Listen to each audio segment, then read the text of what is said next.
ago, I guess it was, I was at the Rancho Cordova Chamber of Commerce and listening to a speaker, Emily Butler. And the moment that she started talking, and plus she was at my table, I didn't realize that she was the speaker. And her energy and her enthusiasm was so infectious. And after she gave her talk, it just touched all kinds of things that I'm passionate about. And I thought, we've got to get Emily somehow to Rotary and get the message out of what she does. So Emily has been what she calls a splasher since childhood, when her mother and Splash's founder, Eva Butler, who I'd love to meet your mother, she brought home a tray of vernal pool water. And Emily spent hours hovered over the trays, watching the critters swim around and eat each other. Her favorite critter is the aquatic beetle larva, or water tiger. And she said if she were a supervillain, she would have a giant pet water tiger that would curl up in her lap and be petted. And her favorite plant is a miniature lupin, which I'm so curious. I want to ask you about how this happens, because she loves how the white banner petals turn pink after the flower has been pollinated. Is that wild? Anyway, plants are very smart. And in 2006, Emily graduated from Mount Allison University with a BA in Environmental Studies. Since then, she has worked full-time at Splash, coordinating field trips, developing new programs, and preparing the organization for life as a nonprofit. She is firmly committed to the Splash mission and believes that every child deserves the opportunity to learn and play in nature as she did. So it's my honor and privilege to introduce Emily Butler.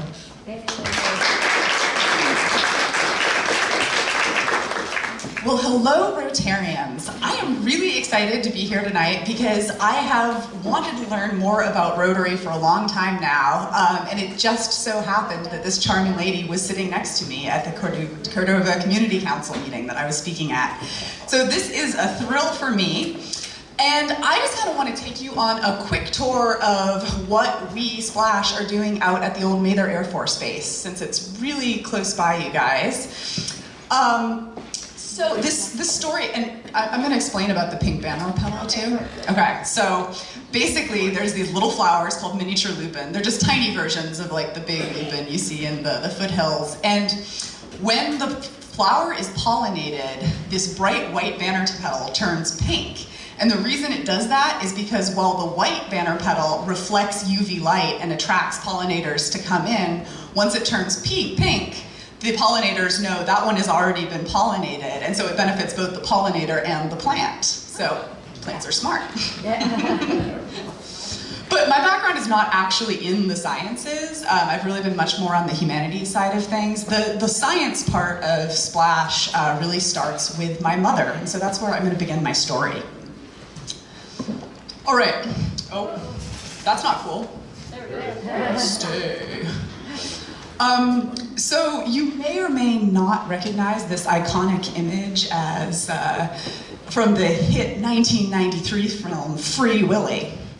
Maybe. The reason for its inclusion is I went to school in Sacramento. I was raised here, and I was in the GATE program at a school called Sutterville Elementary. And in that program, 18 of the parents were professional scientists.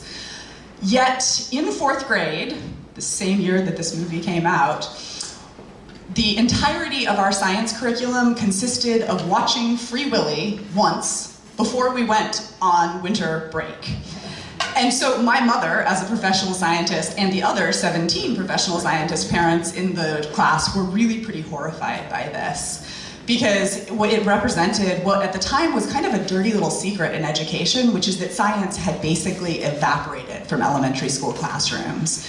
And so while in middle school and certainly at the high school level, students were being expected to have basic science knowledge and be able to progress through the levels, they weren't being offered any level of preparation. There were a couple of reasons for this. One is that a really small percentage of elementary teachers get their undergraduate degrees in the sciences. The vast bulk of them get them in the humanities. And whereas, teaching math or history, there's resources out there to support you. There's the answers in the back of the book. It's not as scary to get up and teach those subjects. If you don't have a background in science, it can be a really intimidating thing to teach, even to little kids. So I think that's one reason for it. The other reason was that at the time, it had really shifted the focus to math and reading, kind of these basics. And those were really the focus of standardized testing, which meant that became the focus of administration, which meant that became the focus of teachers in the classroom. So basically, science, plus other things, music, you name it, had just disappeared from classrooms. And my mother thought that was a pretty serious problem. And then here's the other half of the story. For those of you not familiar with Mather Field, it is an ecological crown jewel that is known not just throughout our region, but actually throughout the world for its vernal pool habitat. And for those of you who don't know what a vernal pool is, which many people don't, vernal pools are temporary wetlands that are found kind of here and basically nowhere else on Earth, that fill with water during the wet season because they have this layer called hardpan underneath them that prevents the water from percolating down into the soil. So they fill with water and become these little ponds during the wet season, and they're full of all sorts of cool little critters, many of which are found in vernal pools and nowhere else.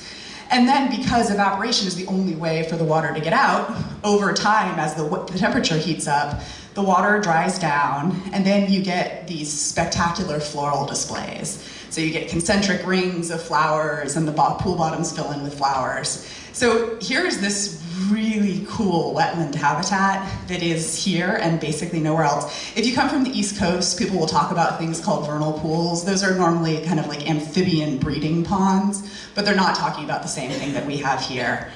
So my mother had become, as part of the California Native Plant Society, and had become very attached to the Mather Field vernal pools.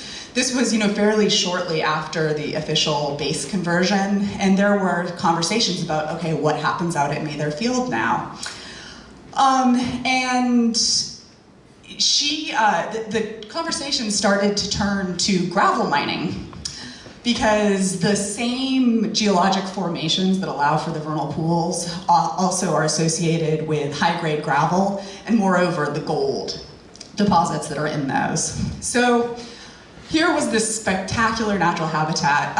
When we started the Splash program, we wrote into the curriculum that less than 10% of California's vernal pools remain. Now, I am 100% sure that that number is well south of that, probably more like 5% of vernal pools remain. Once upon a time, they covered pretty much the entire Central Valley. That was the dominant habitat type here. But because they're in the same types of places that it's really great to build houses and grow grapes and all of the other things we do in the Central Valley, very, very little of this precious habitat remains. So, my mother thought, okay, let's kill two birds with one stone here. Kids need science, and the vernal pools need kids to stand up and say that these places matter and should be protected for the next generation. So the Splash program kind of got its start in 1997. This was just a casual arrangement. My mother went into a friend's 5th grade classroom at Crocker Riverside Elementary and started teaching the kids about vernal pools. And they wound up, not that year, but the next year, entering and winning the Disney Environmentality competition.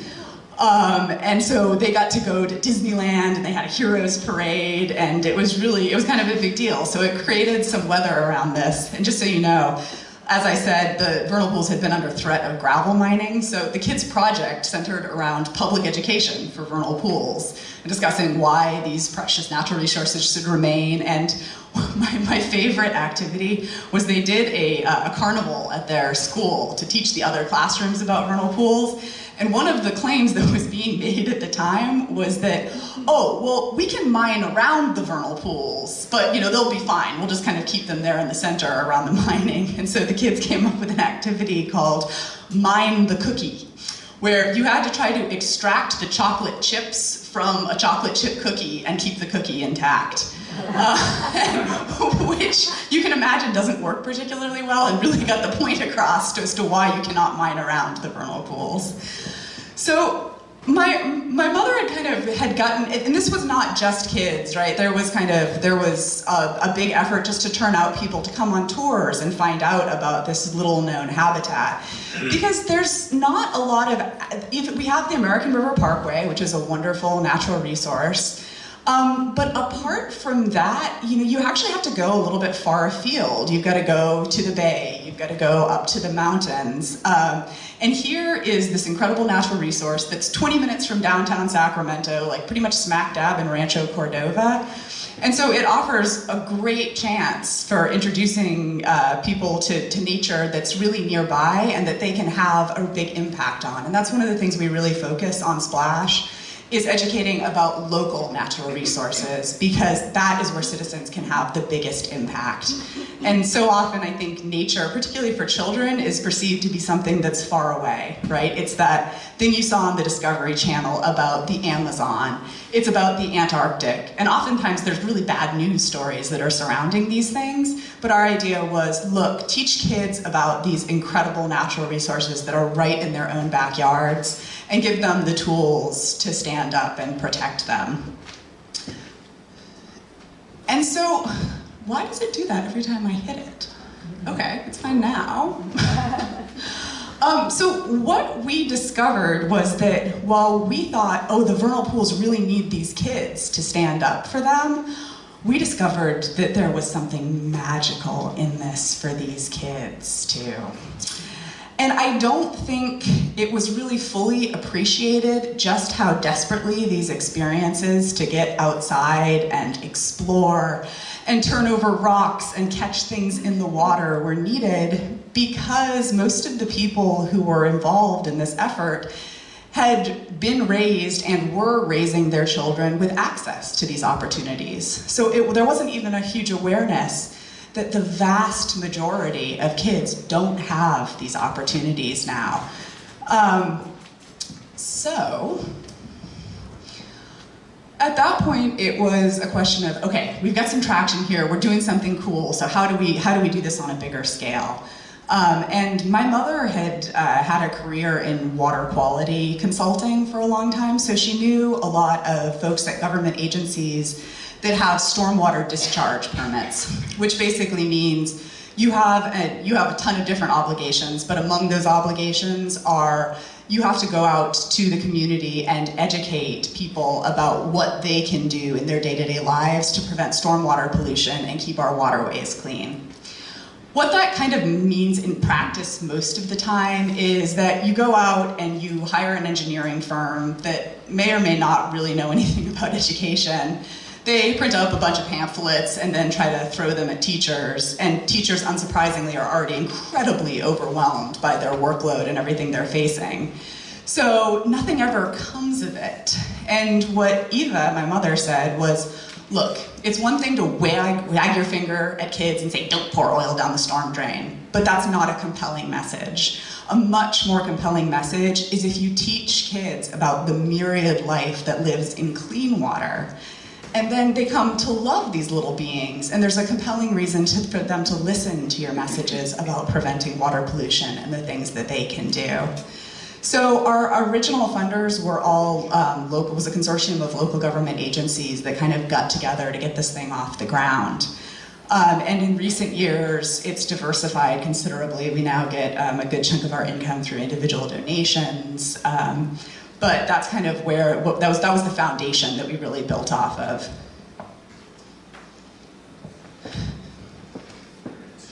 I like the dramatic pause on each slide. So Splash's mission is helping children understand and value their natural world through science education and outdoor exploration. And why does our mission matter?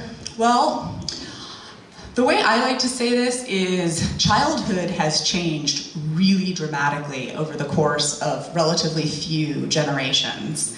And I hear this every time I talk to people in my mother's generation and my grandparents' generation.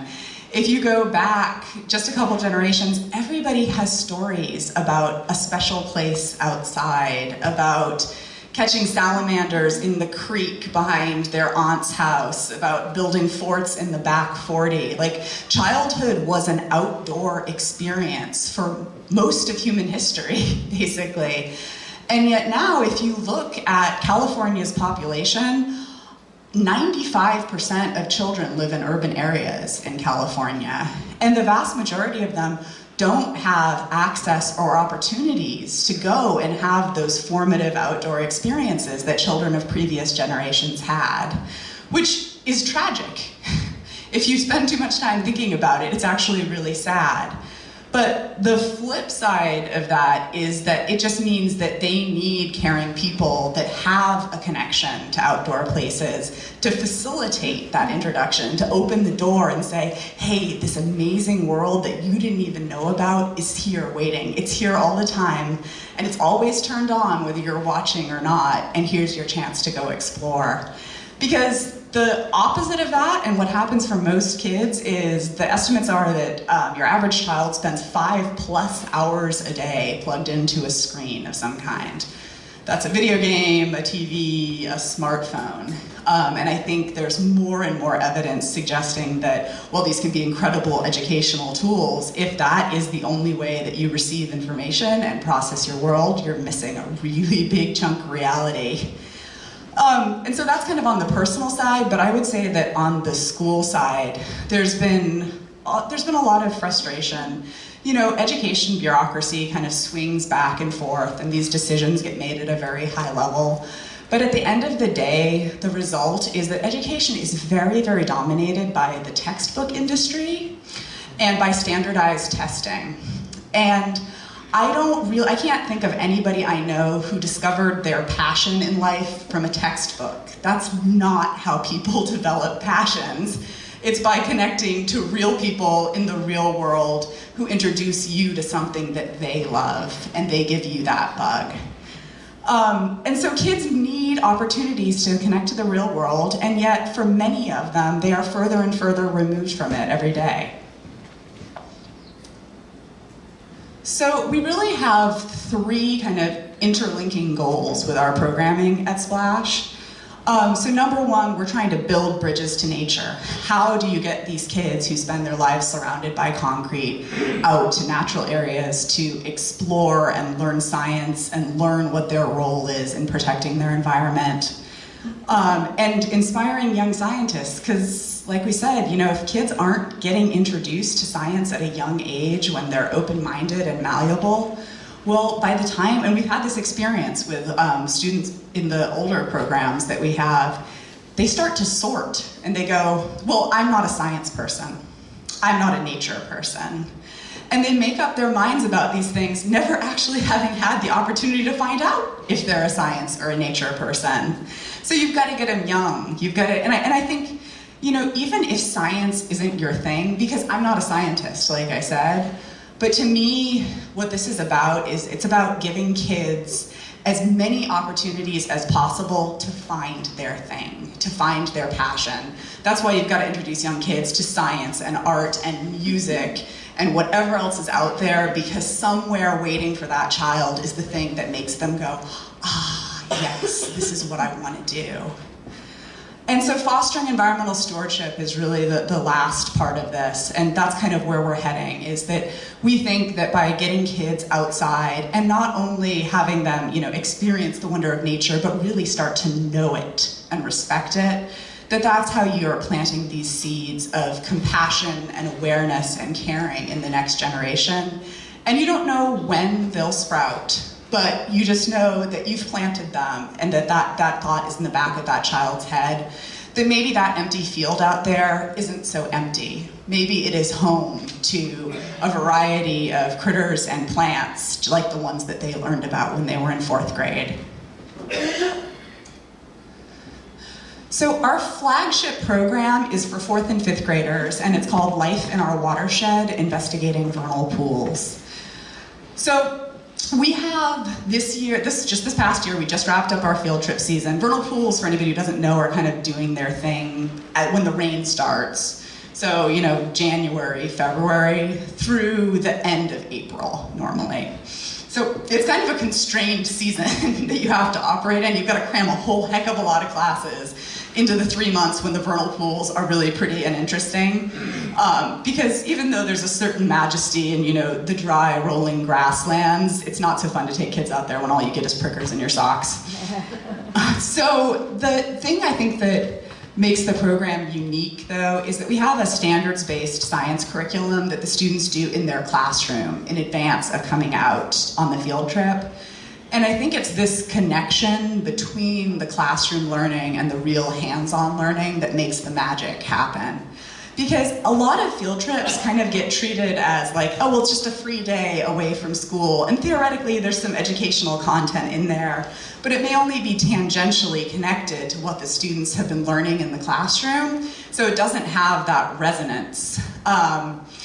So what we do, it's a 13-lesson curriculum, and it basically takes the students through basic vernal pool ecology. They learn the 3 phases of vernal pools. They kind of generally learn how this habitat works. But the most exciting part of the curriculum is that every student becomes the class expert on a particular vernal pool critter and a particular vernal pool flower. And so when the student has that kind of deep understanding and knowledge of this one critter, and their classmates have deep knowledge of these other critters, they become this society where you share information and just collectively grow the group's understanding. And I think it's so much fun when the kids get out to splash, to actually come to the vernal pools, because of course, what is the thing they want to see? Their critter. They've been learning about it in their classroom for weeks and weeks, and so when they actually get to come out and see, the little aquatic invertebrates swimming around under the microscope, or they get to meet the, the bullfrog in Critterville, or see the snake out in the grasslands, it's a really big moment for them. And so basically we have a facility called the Splash Center that's out at Mather Field, and inside there's 3 stations. The students get to look at little critters, live critters under the microscopes, which for many of them, this is their first chance getting to do that. I remember microscopes in elementary school. It was like you were really lucky if you got the slide with like the piece of fiber on it or something like that you could see up close. But it's relatively rare that elementary schools have compound microscopes where you can really, get a good look at live animals. So that's always a hit. We have Critterville, which is a room full of rescue animals. So we've got snakes and frogs and bunnies and toads and basically every other scaly thing that needs a home, because my critter keeper can't say no to anybody. We actually just got a western screech owl too. It's our first bird. She's really cute. And then we also have a watershed model. So the kids go through, and this is kind of the opportunity to bring back that piece of, okay, so here's vernal pools. It's a clean water environment that supports all this life. Let's talk about this on a bigger picture and what it is we do in cities on a day-to-day basis that causes water pollution, and what are these simple little things that we can learn to do and that we can bug our parents to not do in order to prevent this pollution from happening. But the real magic happens outside. I remember I was out with a group, and we crested the hill, and you could see kind of the vernal pool grasslands spread out below you. If you've ever been out to Mather, it's a little bit of a trip, because you really have just left Rancho Cordova, and then you're out in this island of open space. So we crest the hill, and the little girl just looks out, and she's kind of dumbfounded. I'm like, are you okay? And she goes, I've just never seen so much grass in my life. And I was like, wow, as a child who was raised by parents who took me camping and backpacking and all of that stuff, it really has kind of struck me what a privileged position that is, and that the vast majority of kids are much more aligned with that little girl's experience. So during the wet phase, the kids actually get to go right down to the edge of the vernal pool, and they get to dip little plastic cups in and see what they can catch. And since a lot of them probably studied a critter that they're catching in their cups, that's a fun little moment. And then during the flower phase, they each get a little hand lens, and we go through the grasslands and look at flowers and talk about pollinators. And the great thing about nature is it's the perfect place to teach science. Because what is science? It's the question. It's asking the question and then coming up with how you're going to test the hypothesis that you created. And there's a bazillion questions that little kids ask when you get them in nature. So I feel like our teachers really have the best insight in terms of why Splash really matters. And this was, he doesn't teach there anymore, but this was a wonderful teacher from Cordova Villa back in like 2008 named Chris Bradeen. And he said, the Splash experience was one that will stick with these kids for a long time to come. Hopefully it will help to inspire them to take responsibility for the environment now and in the future. Many of them had no idea that wild spaces were so close to home. They soaked up the information you provided us like sponges and craved more.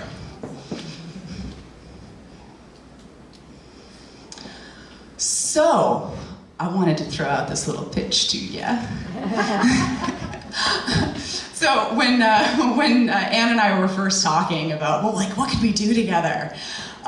We came up with kind of a grand plan. So one of the problems that we have at Splash is that we have completely booked out all of the field trip slots that are available at Mather Field from the beginning of the season to the end of the season.